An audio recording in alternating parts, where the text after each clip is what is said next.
अस्सलाम वालेकुम वरहमतुल्लाहि वबरकातुहू। दोस्तों आउं अली हसन अब्बासी हाँ जेकर मुझे चैनल पहिरियों दफ़ो ॾिसी ॿुधी रहिया आहियो त बराए महिरबानी मुझे चैनल खे सब्सक्राइब कंदा, बेल आइकन खे क्लिक कंदा, जेकर मुंहिंजी ऑडियो पसंदि अचे त उनखे लाइक कंदा ऐं कमेंट बॉक्स में पंहिंजी राय खे आगाह कंदा।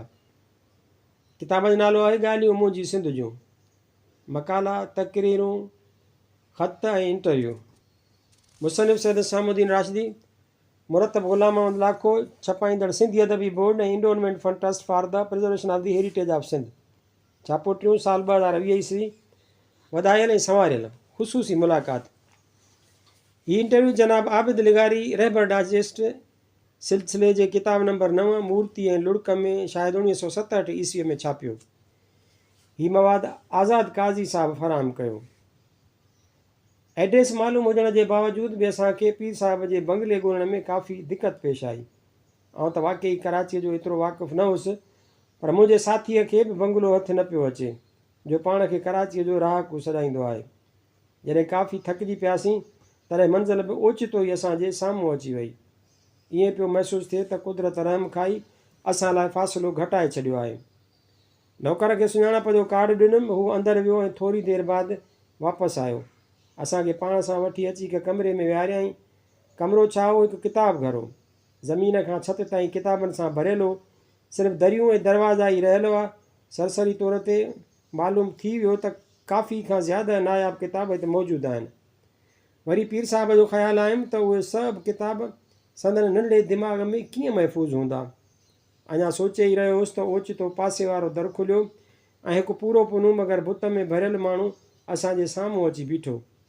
अछनि वारनि ऐं मुहांडे जे खदो ख़ाल मां संदन उमिरि वाक़ई 50 सालनि खां मथे पे लॻी, मगर तंदुरुस्त जान और जिस्म करे जवान पे लॻो। रस्मी अलेक सलेक ऐं तारीफ़ बाद मक़सद ते आयुसि। जॾहिं पीर साहिबु मुंहिंजे वातां इंटरव्यू जा लफ़्ज़ ॿुधा, तॾहिं सफ़ेद चश्मे मां ॿ सनड़ियूं ऐं नंढड़ियूं मगर ऊनी नज़र रखंदड़ ऐं गहरो सोचींदड़ अखियूं हाणे मुंहिंजो जाइज़ो वठण लाइ झात झात करे रहियूं हुयूं।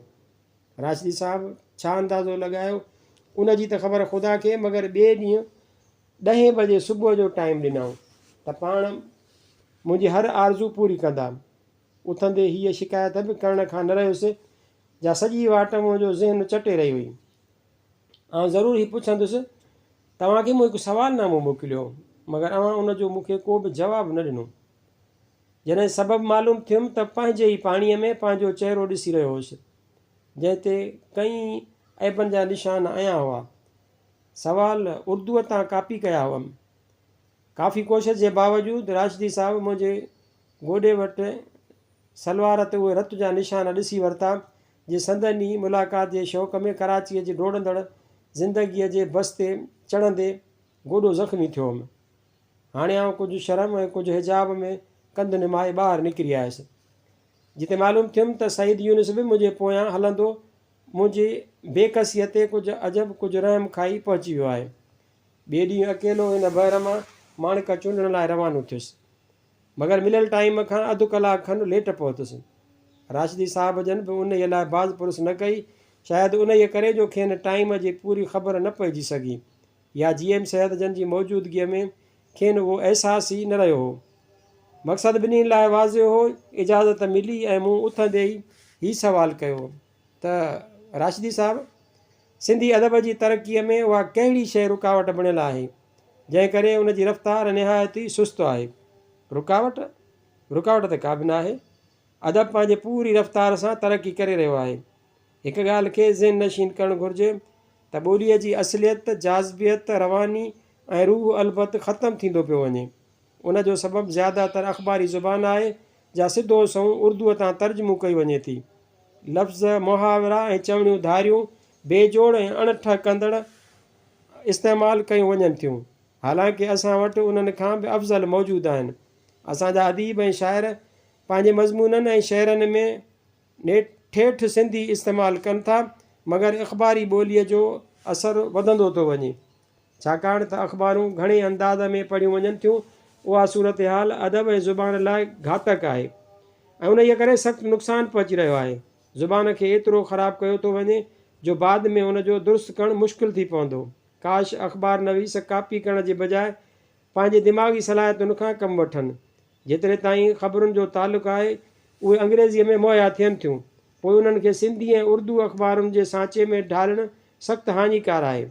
राशिदी साहिब जे चश्मे अंदरि ॿिनि चश्मनि में दूर अंदेशी, पेशानीअ ते लहरुनि जो ठहणु ऐं ढहणु ईअं पियो थिए त पाण हाणे बि उन मुंझियल सुट खे सुलझाइण जी कोशिशि करे रहिया आहिनि।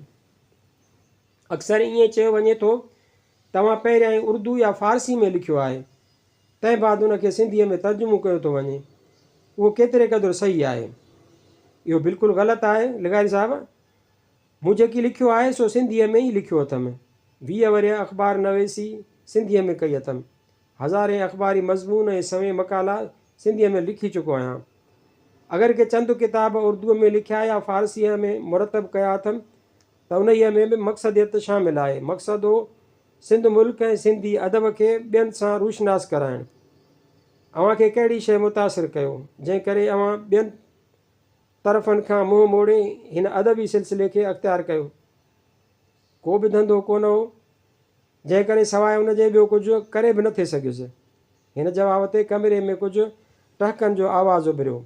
सभई ज़ोर ज़ोर सां खिली रहिया हुआसीं। ऐं सोचणु लॻुसि त निकमे माण्हूअ लाइ इहो बि बहितरु, जॾहिं मूंखां बि को धंधो न पुनो तॾहिं ई हिन तरफ़ रुख़ कयो अथमि। ॿियो सभ खां वॾो सबबु अली मोहम्मद संदन वॾो भाउ जी सोबत थी जंहिं उन ई तरफ़ माइल कयो। GM सैयद राशिदी साहिब जन खे टोक जे अंदाज़ में चयो, मीरनि लाइ मशहूरु आहे त जंहिं बि माण्हूअ खे को कमु कंदे ॾिसंदा हुआ त पाण बि उहो करणु शुरू करे ॾींदा हुआ। सो अव्हां सां बि साॻियो ई मालूम आहे, साॻियो ई मामिलो आहे। अव्हां जी तालीमी इदारनि में केतिरी रही? मूं वक़्त जो ख़्यालु कंदे जल्द सुवालु कयो। बिल्कुलु न, राशिदी साहिब फ़ख़्रिया अंदाज़ में चयो ऐं आउं सोचणु लॻुसि त छा? संदन उहो मक़सदु आहे त अगरि तालीम स्कूलनि में पिराइनि हा त ख़्वामख़्वाह ज़िंदगीअ जो टियों हिसो ज़ाया थी वञे हा। वरी चवणु लॻा, मुंहिंजी तालीम सिर्फ़ु मदरसनि में रही, सा बि इब्तिदाई। तंहिं ज़माने में तालीम लाइ 2 दस्तूर हुआ। हिकु त नौकरियुनि लाइ तालीम ॾिनी वेंदी हुई ऐं ॿी ज़मींदार या मथियूं तबिको फ़क़ति दीनी। ॿी दस्तूरी तालीम पंहिंजे ॻोठ जे कंहिं मुला वटि या कंहिं मदरसे में ॾियारींदा हुआ। मूंखे बि उहा ई नसीबु थी। बाक़ी कुझु पंहिंजी महिनत ऐं मुताले मां पिरायो अथमि। मुताले जो लफ़्ज़ु ॿुधी मूं वरी बि हिकु दफ़ो कमरे में ग़ौर सां मुशाहिदो करणु शुरू कयो ऐं उहो सोचण ते मजबूर थियुसि त अगरि वाक़ई राशिदी साहिब जन तालीमी इदारनि ते भाड़े विहनि हा त पोइ शायदि ई एतिरो कुझु पिराए सघनि हा जेतिरो हिन वक़्तु सरमायो मौजूदु अथनि। ओचितो हिकु अजीब सुवालु ज़हन ते उभरियो। पुछियुमि, अव्हांखे पंहिंजनि तसनीफ़ुनि मां कहिड़ी पसंदि आहे या छो? ऐं जॾहिं बि का तालीफ़ ख़तमु कंदो आहियां त ख़तमु करण बाद मूंखे उन खां हिकु क़िस्म जी दूरी पैदा थी वेंदी आहे। ॿियो त उहे मुंहिंजा किताब आम मुताले जा न हूंदा आहिनि। ज़रूरत पवंदी अथमि त लाज़िमन खोले ॾिसंदो आहियां। किताब सभई घणो करे जवानीअ जा लिखियलु आहिनि। हिते हीअ ॻाल्हि क़ाबिल ज़िक्र आहे त हर सवाल जे जवाब बाद GM सैद बि पंहिंजी ख़्याल आराई कई थिए ऐं कंहिं न कंहिं हंधि त हिकु चङो मोचारो मुबाहिसो शुरू थी थिए वियो ऐं मूं बि हिकु प्यासे वांगुरु पूरनि 12 ताक़नि सां मुतवजो थी माणिक हथु करण जी कोशिशि कई थिए। मगर अफ़सोस ही नंढड़ो ज़हन एतिरो बर्दाश्त करण खां कासिर थी रहियो। उन जो अहसासु उन वक़्तु थिए थियुमि जॾहिं ॿाहिरि रोड ते ट्रैफ़िक जी ज़ुज़ट सां मुंहिंजो ज़हन बि गाॾियुनि खे पोइ ते छॾींदो नामालूम मंज़िल ॾांहुं डोड़ंदो थिए वियो। वरी जॾहिं उहो महसूसु थिए कयुमि त आउं हिकु कमरे में ॿिनि मुदबरनि जे साम्हूं वेठल आहियां, तॾहिं उन नामालूम मंज़िल तां हिकु ब्रेक में ज़हन खे वापसि असली हालत में आंदुमि थिए। हाणे बि GM सैद साहिबु चई रहियो हो, मिर्ज़ा कलीच बेग ऐं अव्हां में वॾो फ़र्क़ु आहे। हुन ज़्यादातर तर्जुमो बल्कि हर क़िस्म जे किताबनि जो तर्जुमो कयो आहे, मगर अव्हां ख़ासि तरह सिंध ते लिखियो आहे ऐं तारीख़ जा बुनियादी किताब छपाया अथव। बहरहाल शुरूआत ऐं पायो कलीच बेग ई पैदा कयो। तर्जुमो करण बि त को आसान कमु न आहे सैद साहिबु। राशिदी साहिबु मूं ॾांहुं निहारींदे चयो। GM सैद जन खे वरी मुखातिब थींदे चयाईं, मुंहिंजी लिखियल तारीख़ुनि मां हिकु राह ऐं हिकु नज़रियो मिले थो। तंहिं करे लिखंदड़नि अॻियां रस्तो साफ़ थियो पवे थो त सिंध जी तारीख़ ते कहिड़ी रीति ऐं कहिड़े नुक़्ते निगाह सां लिखणु घुरिजे। सो संदन अॻियां वाज़िह कयो वियो आहे। हिन वक़्त ताईं सिंध अंदरि जेके तारीख़ूं लिखियूं वयूं आहिनि तन में को नुक़्ता निगाह कोन आहे। हर धारे खे जंहिं बि अची कब्ज़ो कयो आहे उनखे असांजे लिखंदड़नि अखियुनि ते रखियो आहे। दर हक़ीक़त तारीख़ में चोर खे चोर ऐं साध खे साध करणु घुरिजे। तारीख़ तॾहिं सम्झ में ईंदी जॾहिं हर हिक जे अमलनि ऐं रवैये जी तक तौर थियल हूंदी। मसलन आउं अरगूननि ऐं तुरखाननि जो सिंध ते कब्ज़ो घासबाना सम्झां थो। असांजे मुअरखनि उन्हनि खे बि मुस्लमान सम्झी पंहिंजे अखियुनि ते रखियो आहे, हालांकि उहे खाउन ज़्यादा सचा मुस्लमान हुआ जंहिंजे हथां हिननि सिंध खसी। राशिदी साहब, अदब छा आहे? अदब ऐं सियासत जो पाण में केतिरो तालुक़ु आहे? छा हिकु अदीब सियासत खे अपनाए नथो सघे? हाणे आउं राशिदी साहब खां हिकु अहम सुवालु पुछी वेठुसि। पाण थोरो ख़ामोश रहिया, कमरे जो सरसरी जाइज़ो वरिताऊं, छित ॾांहुं निहारियाऊं। हाणे आउं इहो महसूसु करणु लॻुसि त लाइब्रेरीअ जा सभु किताब संदनि ज़हन ते ईंदा ऐं वेंदा रहनि था। हिकु हंधि नज़र जमाईंदे चयऊं, शायदि उते ई को पियल किताब संदनि रहनुमाई करणु लॻो। हर उहा शइ जा कलम मां निकिरे ऐं दिलो दिमाग़ खे पसंदि अचे उनखे अदब चइजे थो। हिन जवाब ते अलामा आया काज़ीअ जी अदब मुतलिक़ वज़ाहत मुंहिंजे ज़हन ते तरी आई। हिन चयो हो, अदब माना आहे रेड़ियूं पाइणु। ॿिन्हिनि जो पाण में केतिरो तालुक़ु आहे? फ़िलहालु त राशिदी साहब जे सिलसिला कलाम उहो सोचण जो मौक़ो ई न ॾिनो। तक़रीरूं बि अदब जो क़िस्म आहिनि, सियासत ख़ुदि अदब आहे। हिकु माण्हूअ जो हिकु ई वक़्तु ॿिन्ही टिनी शयुनि सां वाबस्ता रहण ई मुकमिल अदीब हुजण जो सबूत आहे, जंहिं लाइ असां वटि मौलाना ज़फ़र अली ख़ान, काको ॼेठमल परसराम, अताउल्ला शाह बुखारी ऐं डॉक्टर चोएथराम जन अदीब ऐं साॻिए वक़्तु सियासी रहनुमा पिणु हुआ। अदीब जो कमु ई आहे सियासत जी रहनुमाई करणु, वरना उहो अदीब न आहे जो सियासत खां किनारा कशरण जी कोशिशि थो करे। राशिदी साहब जी हिन वज़ाहती बयानु ॿुधणु शर्त मुंहिंजे ज़हन ते उहो गुज़िरियल महीने जो कराचीअ में थियल मुबाहिसे वारो नक्शो तरी आयो, जंहिंमें मुबाहिसे जो इख़्तिताम सदर साहब जन हेठियनि लफ़्ज़नि सां कयो हो, अदीब सियासत में बहिरो न वठे। मूंखे वरी सोचण ते मजबूर करे छॾियो। इनक़िलाब फ़्रांस, रूसो ऐं वाल्टियर आंदो। GM सैद राशिदी साहब जी मदद कंदे चयो। मुंहिंजे ज़हन ते इनक़िलाब फ़्रांस जी पूरी तारीख़ तरणु लॻी। पीर साहब जो बयानु अञा ख़तमु न थियो हुयो। चयाईं, मौलाना मोहम्मद अली, शेख अब्दुल मजीद सिंधी, अली मोहम्मद शाह संदन वॾो भाउ, जन पिणु अदीब आहिनि। हिन दौर जो अज़ीम सियासतदान चर्चिल पिणु वॾे में वॾो अदीब हो। कमरे जे हिकु कुंड ॾांहुं निहारींदे शायदि वरी को ॿियो किताबु ज़हन ते अची वियोसि। चयऊं, इक़बाल खे कंहिं चयो त सियासत में अवी बेकार रहिया आहियो। मगर इक़बाल जवाबु ॾिनो, अगरि ईअं न हुजे हा त मां जेकर पैगंबर हुजा। सो उहो कॾहिं बि थी नथो सघे त अदीब सियासत खे पासे ते रखी का अदब जी ख़िदमत करे। अगरि ईअं कंदो त अदब में हिकु वॾो ख़ाल रहिजी वेंदो। हिन पोएं जवाबु मूंखे ख़ुदि राशिदी साहब ते सोचण जो मौक़ो ॾिनो, छाकाणि त पाण ख़ुदि सियासत खां किनारा कश रहिया आहिनि। मगर ऐन मौक़े ते मुंहिंजे लाइ गिलास में कोका कोला खजी आई। हिकु हिकु सुर्क भरण सां मुंहिंजे ज़हन मां सोडा जे बाटल खुलण साण जे बोड़िया निकिरंदा आहिनि, तन वांगुरु ख़्यालात बि मुंतशिर थींदा विया। ज़हन ख़ाली थींदो महसूसु कयुमि। शायदि राशिदी साहब जन जो पिणु इहो मक़सदु हो त जीअं ज़्यादा क़ीमती वक़्तु ज़ाया करण खां परहेज़ करे। पर आउं त ही पहिरियों दफ़ो हिकु इंटरव्यू वठण लाइ निकितो हुउसि, तंहिं करे एतिरा त सवाल जमो करे आयो हुउसि जो भायां त राशिदी साहब पंहिंजी पूरी उमिरि जी डायरी मुंहिंजे आॾो बयानु करे ऐं नतीजा ॿुधाए, जीअं नए नस्ल लाइ उहे मशअल बणिजी सघनि। कोका कोला ख़तमु कयुमि ऐं मुंतशिर ख़्यालनि खे जमो करण लाइ हिकु नंढिड़ो सुवालु पुछियुमि, अव्हां का तसनीफ़ करे रहिया आहियो या न? सिंधी अदब जी तारीख़ लिखी रहियो आहियां। मकलीनामो छपियो अथमि। हदीक़तुल औलिया पिणु हिन साल जो आहे। पंहिंजी ज़िंदगीअ जे तजुर्बात ते हिकु किताबु लिखियो अथमि जो पिणु अनक़रीब प्रेस में ॾींदुसि। ख़्यालात मोटी पंहिंजे माॻ ते पहुची चुका हुआ। हाणे हिकु अहम सुवाल ॾांहुं राशिदी साहब जी तवजो छिकाईंदे पुछियुमि, मौजूदा वक़्त में सिंधी अदब में जेको इंतिशार आहे उन जा असबाब कहिड़ा आहिनि ऐं उहे कीअं दूरि करे सघिजनि था? अदब जा ॿ क़िस्म आहिनि, हिकु साक़ित ऐं जामिद जेको तफ़रीह आहे, ॿियो मुतहरिक ऐं ज़िंदगी बख़्श जेको वाक़ियात खे बयानु करे थो ऐं माहौल जे चङाइनि ऐं बुराइनि खे आश्कार करे थो। 1930 ईस्वीअ ताईं ज़्यादातर अदब फ़क़ति तफ़रीह आहे, उनजो माहौल ऐं अमल सां को बि तालुक़ु न हो। उहो त फ़क़ति दिमाग़ी अयाशी हो। पर 1931 ईस्वीअ खां पोइ जो अदब पोइ जेको अदब पेश थियो आहे उन में हिकु पैगाम आहे, उन में मक़सदु बि आहे त मंज़िल ॾांहुं कशिश पिणु, ऐं ज़िंदा अदब उहो ई रहंदो आहे जो माण्हुनि जे हर अमल फ़इल ऐं मक़सद सां वास्तो रखंदड़ हूंदो। अञा पीर साहिब जो कलाम पूरो न थियो हो त GM सैद ऐं संदन विच में हिकु चङो मोचारो मुबाहिसो शुरू थी वियो, ऐं आउं फ़क़ति उहो सोचींदो रहिजी वियुसि त अगरि हर सवाल ते ई हाल रहियो त पोइ आबिद जो ख़ुदा हाफ़िज़, अॼु ई हैदराबाद 5 बजे शाम जो पहुचणो अथमि।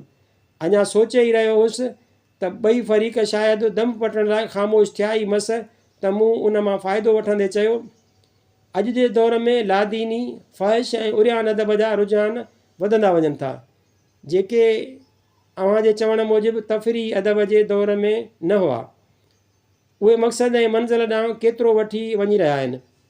राशिदी साहिबु कुझु वक़्तु ख़ामोश फ़क़ति GM सैद खे तकींदो रहियो, पोइ मूं ॾांहुं हैरत मां निहारींदे चयाईं, लिगारी साहिबु, ख़बर आहे त तव्हां फ़हिश ऐं उरियान अदब छाखे था चओ? डॉक्टरीअ में ॿई जिन्सूं मुख़ालिफ़ जिन्सुनि जा ऑपरेशन कनि थियूं, प्रैक्टिकल कनि थियूं, उन्हनि ते कंहिं बि क़िस्म जी पाबंदी कान्हे। ॿिए तरफ़ अगरि मुआशिरे जी कमज़ोरियुनि ऐं उणायुनि खे बेनक़ाब कजे थो त तव्हां उनखे उरियान ऐं फ़हिश सॾियो था। छा उहा हक़ीक़त न हूंदी आहे? हक़ीक़त खे हक़ीक़त करे लिखणु उरानियत किथे आहे? थोरो तरसी वरी चयाऊं, सूफ़ियुनि मिजाज़ ऐं मुहबत जो दम भरियो आहे, छा उनखे बि फ़हाशत में आंदो वेंदो? मुंहिंजे ख़्याल मुताबिक़ अदब में का बि उरियानत ऐं फ़हाशत न थींदी आहे। अंगारे ऐं मंटो ते उन ई करे ई केस हलाया विया हुआ, मगर अॼु ताईं उन्हनि जे तसनीफ़ुनि खे मुआशिरे मां ख़ारिज न कयो वियो आहे। GM सैद साहिब जन राशिदी साहिब जी राय सां इतफ़ाक़ कंदे चयो, बिल्कुलु अहिड़ीअ तरह अरबी अदब जा शाहपारा ऐं फ़ारसी अदब जा क्लासिकल किताब पिणु अहिड़ियुनि शयुनि खां ख़ाली न आहिनि। केतिरा अहिड़ा किताब दर्स में दाख़िल रहिया आहिनि जेके मौजूदा इस्तिलाह मूजिबि फ़हाशत में दाख़िल थी सघनि था। राशिदी साहिब चयो, आज़ाद नज़म मुतलिक़ अव्हां जो कहिड़ो ख़्यालु आहे? मूंखे त बिल्कुलु नापसंदि आहे। आज़ाद नज़म नतीजो आहे ज़हनी अफ़लास ऐं दिमाग़ी सुञाईअ जो। जॾहिं बि नसर या नज़म ते पूरो कब्ज़ो न हूंदो आहे तॾहिं ई आज़ाद नज़म ऐं अदब लतीफ़ तसनीफ़ थींदो आहे। आज़ाद नज़म ऐं अदब लतीफ़ असल में तसवुरात जे कन्फ्यूजन जो नतीजो आहे। जहिड़ी तरह तजरीदी आर्ट जॾहिं बि ख़्यालनि में इंतिशार हूंदो आहे ऐं ज़ुबान ऐं लफ़्ज़नि जो फुक़दान हूंदो आहे तॾहिं ई अहिड़ी शइ ईजाद थींदी आहे। GM सैद जन लुकमूं ॾींदे चयो, बिल्कुलु ईअं पीर साहिब इत्तिफ़ाक़ कंदे चयो, सिंधीअ में हिन वक़्त ताईं जेकी तारीख़ूं लिखियूं वयूं आहिनि उहे केतिरे क़दुरु वक़्त जूं ज़रूरतूं पूरियूं करे सघियूं आहिनि। हाणे मूं तारीख़ मुतालिक़ सवाल कयो, छाकाणि त तारीख़ ई राशिदी साहिब जो पसंदीदा मौज़ू रहियो आहे। पाण हुन ते काफ़ी मुतालियो कयो अथनि ऐं काफ़ी लिखियो बि अथनि। सिंध अंदरि हिन वक़्त ताईं जेकी तारीख़ूं लिखियूं वयूं आहिनि से दर हक़ीक़त पुराणे ढंग जूं आहिनि, जिन खे न तारीख़ चई सघिजे थो ऐं न उहे ज़रूरतुनि खे पूरो मुंहुं ॾेई सघियूं आहिनि। सिंधी उर्दू गरियल मुशाइरनि मुतलिक़ अव्हां जी कहिड़ी राय आहे? गरियल मुशाइरे जी अयाशी तॾहिं ई कारआमद थी सघे थी जॾहिं ॿई धुरियूं हिक ॿिए जी ज़ुबान ऐं कलाम जूं ख़ूबियूं सम्झी सघनि। राशिदी साहिबु, अव्हां मुशाइरे खे अदब लाइ केतिरे क़दुरु फ़ाइदेमंद सम्झो था? मुशाइरे जी मूं वटि असल में का बि अहमियत कोन आहे, उन मां को बि अमली फ़ाइदो कोन थो पहुचे। हिंदुस्तान अंदरि ज़वाल वारे दौर में मुशाइरा पैदा थिया, हीअ त वक़्तु गुज़ारे ऐं अयाशीअ जो ज़रियो आहिनि। मुशाइरनि सबबि पाण शाइरनि जी ख़ुददारीअ मक़ाम ऐं हैसियत खे कारी धकु लॻो आहे। वक़्तु काफ़ी गुज़री चुको हो, तंहिं करे ॿियनि सवालनि खे दरगुज़र करे आख़िरी सुवाल पुछुमि, उर्दू ज़ुबान जे नज़दीक पवण करे सिंधी ज़ुबान खे कहिड़ो ख़तरो लाॻ थी पियो आहे ऐं उहो कीअं दूरि थी सघे थो?